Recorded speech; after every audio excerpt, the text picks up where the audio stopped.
What is a software defined radio? SDR.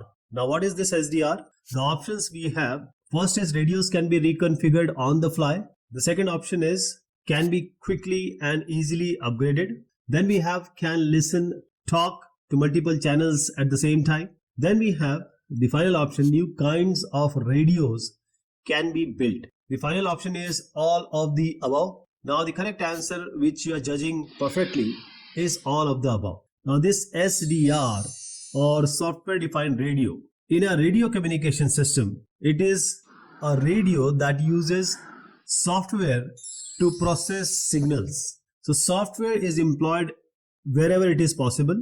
Everything will not be in hardware as in the previous times. That is when the radios were new to the market.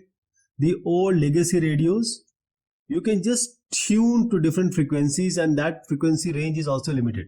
And most of the parts of the radio you cannot change. That is, it's not configurable. There was a very small HMI, only a few things can be changed.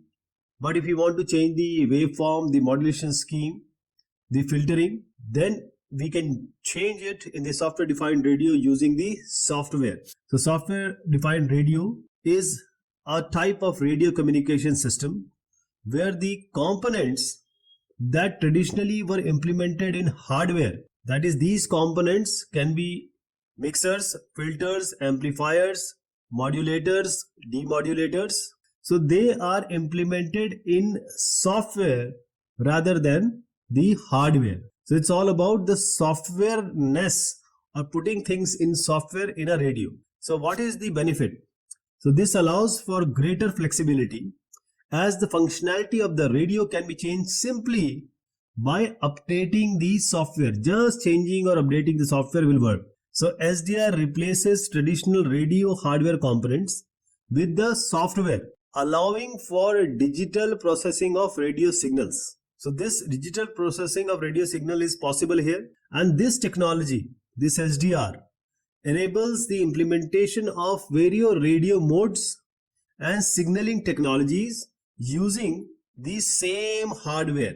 That is, I'm talking about the signaling technologies in the mode that can also be implemented using the same hardware, thus offering the flexibility and quick reconfiguration capabilities.